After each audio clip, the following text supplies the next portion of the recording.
लंका में महाबलशाली मेघनाथ के साथ बड़ा ही भीषण युद्ध चला। अंततः मेघनाथ मारा गया। रावण को अब तक घमंड में चूर था। रावण सेना खास तौर पर लक्ष्मण का पराक्रम सुनकर थोड़ा तनाव में आ गए। रावण को थोड़ा दुखी देखकर रावण की मां कैकसी ने उसके पाताल में बसे दो भाइयों अहिरावण और महिरावण की याद दिलाई। रावण को याद आया कि यह दोनों तो उसके बचपन के मित्र रहे हैं। लंका का राजा बनने के बाद उनकी सुध ही नहीं रही थी। रावण यह भली प्रकार जानता था कि अहिरावण व महिरावण तंत्र मंत्र के महापंडित हैं, जादू टोने के धनी और माँ कामाक्षी के परम भक्त हैं। रावण ने उन्हें बुला भेजा और कहा कि वह अपने छल बल कौशल से श्री राम व लक्ष्मण का वध कर दे। यह बात दूतों जरिए विभीषण को पता लग गई। युद्ध में अहिरावण व महिरावण जैसे परम मायावी के शामिल होने से विभीषण चिंता में पड़ गए। विभीषण को लगा कि भगवान श्री राम और लक्ष्मण की सुरक्षा व्यवस्था और कड़ी करनी पड़ेगी। इसके लिए उन्हें सबसे बेहतर लगा कि जिसका जिम्मा परमवीर हनुमान जी को सौंप दिया जाए। राम लक्ष्मण की कुटिया लंका में सुबेल पर्वत पर बनी थी। हनुमान जी ने भगवान श्री राम की कुटिया के चारों ओर एक सुरक्षा घेरा खींच दिया। कोई जादू टोना, तंत्र मंत्र का असर या मायावी राक्षस इससे भीतर नहीं घुस सकता था। अहिरावण और महिरावण श्री राम और लक्ष्मण को मारने उनकी कुटिया तक पहुँचे, पर इस सुरक्षा घेरे के आगे उनकी एक न चली, असफल रहे। ऐसे में उन्होंने एक चाल चली। महिरावण विभीषण का रूप धर के कुटिया में घुस गया। रावण व लक्ष्मण पत्थर की सपाट शिलाओं पर गहरी नींद सो रहे थे।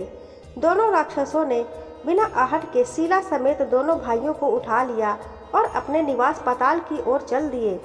विभीषण लगातार सतर्क थे। उन्हें कुछ देर में ही पता चल गया कि कोई अनहोनी घट चुकी है। विभीषण को महिरावण पर शक था।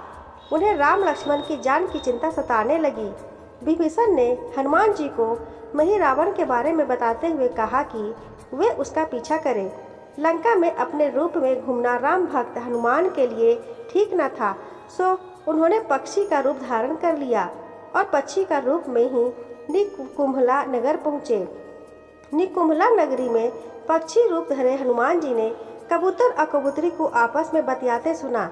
कबूतर और कबूतरी ये कह रहा था कि अब रावण की जीत पक्की है। अहिरावण व महिरावण राम लक्ष्मण को बलि चढ़ा देंगे, बस सारा युद्ध समाप्त हो जाएगा।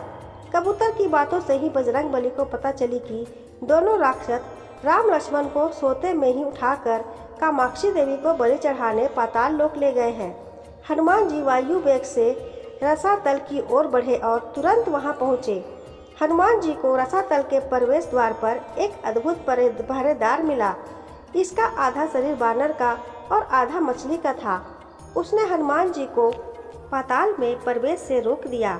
द्वारपाल हनुमान जी से बोला कि मुझको परास्त किए बिना तुम्हारा भीतर जाना असंभव है। दोनों में लड़ाई ठन गई। हनुमान जी की आशा के विपरीत यह बड़ा ही बलशाली और कुशल योद्धा निकला। दोनों ही बड़े बलशाली थे। दोनों में बहुत भयंकर युद्ध हुआ, परंतु वह बजरंग बली के आगे न टिक सका। आखिरकार हनुमान जी ने उसे हरा ही दिया, पर उस द्वारपाल की प्रशंसा करने से नहीं रह चुके। हनुमान जी ने उस वीर से कहा कि हे वीर, तुम अपना परिचय दो। तुम्हारा स्वरूप भी कुछ ऐसा है कि उससे कौतूहल हो रहा है। उस वीर ने उत्तर दिया, मैं हनुमान का पुत्र हूँ और एक मछली से पैदा हुआ हूँ। मेरा नाम मकरध्वज है। हनुमान जी ने यह सुना तो आश्चर्य में पड़ गए। वह वीर की बात सुनने लगे। मकरध्वज ने कहा, लंका दहन के बाद हनुमान जी समुद्र में अपनी अग्नि शांत करने पहुँचे। उनके शरीर से पसीने के रूप में तेज गिरा। उस समय मेरी माँ ने आहार के लिए मुख खोला था। वह तेज मेरी माता ने अपने मुख में ले लिया और वह गर्भवती हो गई। उसी से मेरा जन्म हुआ है। हनुमान जी ने जब यह सुना तो मकरध्वज को बताया कि वही हनुमान है। मकरध्वज ने हनुमान जी के चरण स्पर्श किए और हनुमान जी ने भी अपने बेटे को गले लगा लिया और वहां आने का पूरा कारण बताया। उन्होंने अपने पुत्र से कहा कि अपने पिता की स्वामी की रक्षा में सहायता करो। मकरध्वज ने हनुमान जी को बताया कि कुछ ही देर में राक्षस बलि के लिए आने वाले हैं। बेहतर होगा कि आप रूप बदलकर कामाक्षी के मंदिर में जाकर बैठ जाए। उनको सारी पूजा झरोखे से करने को कहे। हनुमान जी ने पहले तो मधुमक्खी का भेष धरा और माँ कामाक्षी के मंदिर में घुस गए। हनुमान जी ने माँ कामाक्षी को नमस्कार कर सफलता की कामना की और फिर पूछा, हे माँ, क्या आप वास्तव में श्री राम जी और लक्ष्मण जी की बलि चाहती हैं? हनुमान जी के इस प्रश्न पर माँ कामाक्षी ने उत्तर दिया कि नहीं, मैं तो दुष्ट अभिरावण और महिरावण की बलि चाहती हूँ। यह दोनों मेरे भक्त तो हैं, पर अधर्मी और अत्याचारी भी हैं। आप अपने प्रयत्न करो, सफल रहोगे। मंदिर में 5 दीप जल रहे थे, अलग अलग दिशाओं और स्थान पर। माँ ने कहा, यह दीप अहिरावण ने मेरी प्रसन्नता के लिए जलाए हैं।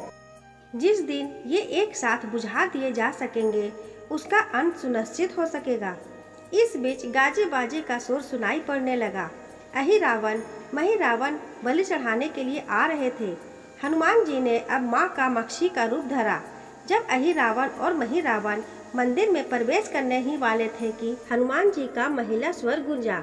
हनुमान जी बोले, मैं कामाक्षी देवी हूँ और आज मेरी पूजा तुम लोग झरोखे से करो।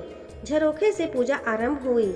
ढेर सारा चढ़ावा माँ कामाक्षी को झरोखे से चढ़ाया जाने लगा। अंत में बंधक बलि के रूप में राम लक्ष्मण को भी उसी से डाला गया। दोनों बंधक में बेहोश थे। हनुमान जी ने तुरंत उन्हें बंधक मुक्त किया। अब पाताल लोक से निकलने की बारी थी, पर उससे पहले माँ कामाक्षी के सामने अहिरावण महिरावण की बलि देकर उनकी इच्छा पूरी करना और दोनों राक्षसों को उनके किए की सजा देना शेष था। अब हनुमान जी ने मकर ध्वज को कहा कि वह अचेत अवस्था में लेटे हुए भगवान राम और लक्ष्मण का खास ख्याल रखे और उसके साथ मिलकर दोनों राक्षसों के खिलाफ युद्ध छेड़ दिया। पर यह युद्ध आसान न था। अहिरावण और महिरावण बड़ी मुश्किल से मरते। अगर मर भी जाते तो 5-5 के रूप में फिर से जिंदा हो जाते। इस विकट स्थिति में मकर ध्वज ने बताया कि अहिरावण और महिरावण के मौत के राज उनकी पत्नी जानती होगी और उनसे पूछा जाए। आप उनके पास जाएं और सहायता मांगे। मकर ध्वज ने राक्षसों को युद्ध में उलझाए रखा और उधर हनुमान जी अहिरावण की पत्नी के पास पहुँचे। नाग कन्या से उन्होंने कहा कि यदि तुम अहिरावण की मृत्यु का भेद बता दो तो हम उसे मारकर तुम्हें उसके चंगुल से मुक्ति दिला देंगे। अहिरावण की पत्नी ने कहा, मेरा नाम चित्रसेना है, मैं भगवान विष्णु की भक्त हूँ। मेरे रूप पर अहिरावण मर मिटा और मेरे का अपहरण कर यहाँ पर कैद किए हुए हैं, पर मैं उसे नहीं चाहती। लेकिन मैं अहिरावण का भेद तभी बताऊंगी जब मेरी इच्छा पूरी की जाएगी।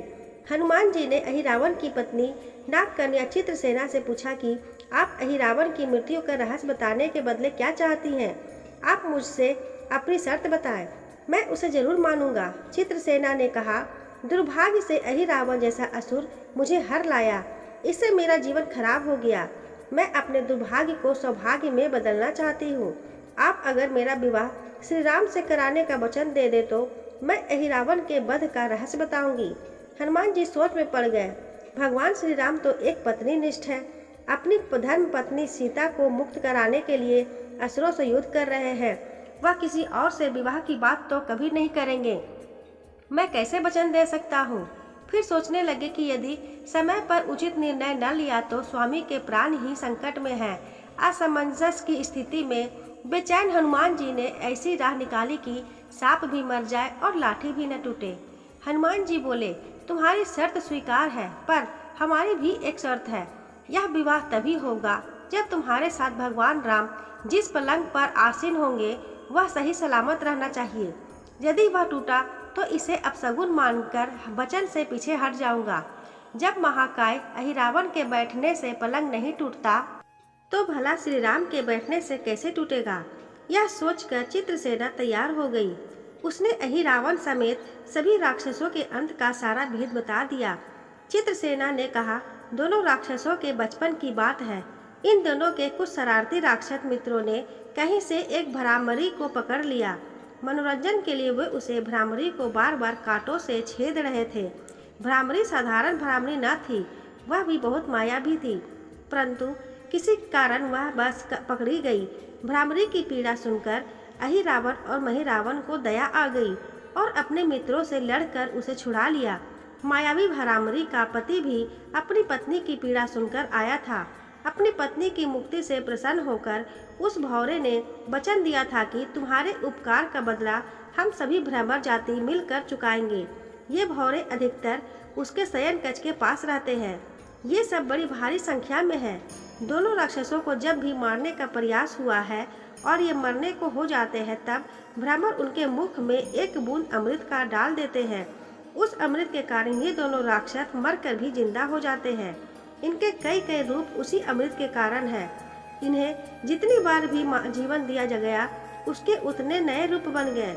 इसलिए आपको पहले इन भ्रमरों को मारना होगा। हनुमान जी रहस्य जानकर लौटे। मकरध्वज ने अहिरावण को युद्ध में उलझा रखा था, तो हनुमान जी ने भ्रमरों का खात्मा शुरू किया। वे आखिर हनुमान जी के सामने कहाँ टिक पाते। जब सारे भ्रमर खत्म हो गए और केवल एक बचा, तो वह हनुमान जी के चरणों में लौट गया। उन्होंने हनुमान जी से प्राण रक्षा की याचना की। हनुमान जी का दिल पसीज गए। हनुमान जी बोले, मैं तुम्हें प्राण देता हूँ, पर इस शर्त पर कि तुम यहाँ से तुरंत चले जाओगे और अहिरावण की पत्नी के पलंग की पार्टी में घुसकर जल्दी से जल्दी उसे पूरी तरह खोखला बना दोगे। भंवरा तत्काल से चित्रसेना के पलंग की पार्टी में घुसने के लिए प्रस्थान कर गया। इधर अहिरावण और महिरावण को अपने चमत्कार के लुप्त होने से बहुत अचरज हुआ, पर उन्होंने मायावी युद्ध जारी रखा।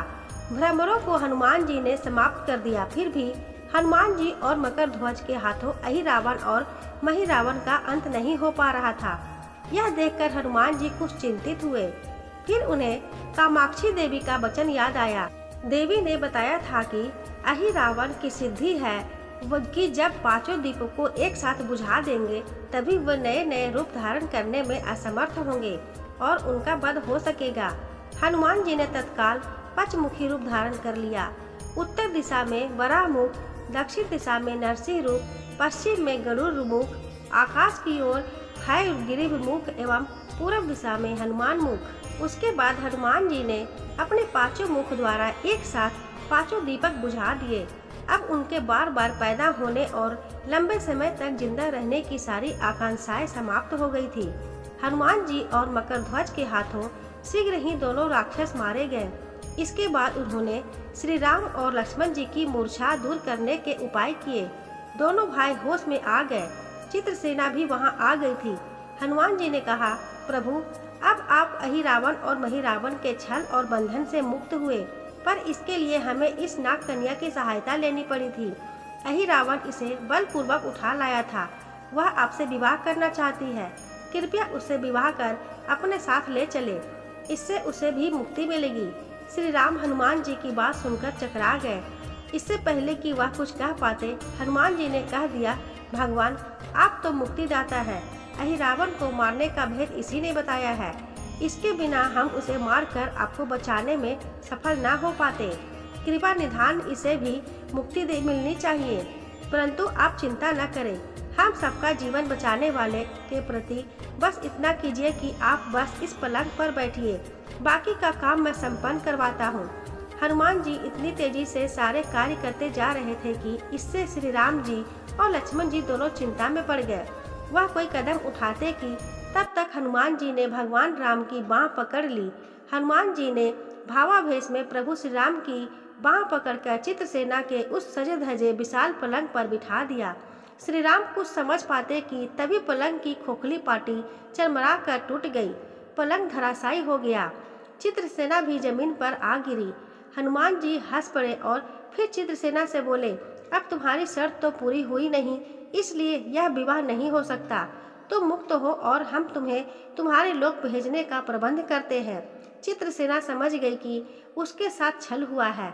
उसने कहा कि उसके साथ छल हुआ है। मर्यादा पुरुषोत्तम के सेवक उनके सामने किसी साथ छल करे, यह तो अनुचित नहीं। मैं हनुमान को श्राप दूंगी। चित्रसेना हनुमान जी को श्राप देने ही जा रही थी कि श्री राम का मनमोहक भाग हुआ। वह इस पूरे नाटक को समझ गए। उन्होंने चित्रसेना को समझाया, मैंने एक पत्नी धर्म से बंधे होने का संकल्प लिया है, इसलिए हनुमान जी को यह करना पड़ा। उन्हें क्षमा कर दो। क्रुद्ध चित्रसेना तो उससे विवाह की जिद पकड़े बैठी थी। श्री राम ने कहा, मैं जब द्वापर में भी श्री कृष्ण अवतार लूंगा, तब तुम्हें सत्यभामा के रूप में अपनी पटरानी बनाऊंगा। इससे वह मान गई। हनुमान जी ने चित्रसेना को उसके पिता के पास पहुंचा दिया। चित्रसेना को बहुत प्रभु ने अगले जन्म में पत्नी बनाने का वरदान दिया था। भगवान विष्णु की पत्नी बनने की चाह में उसने स्वयं को अग्नि में भस्म कर लिया। जय श्री राम। यदि आपको यह वीडियो पसंद आया हो तो वीडियो को लाइक करें, शेयर करें और सब्सक्राइब जरूर करें। धन्यवाद।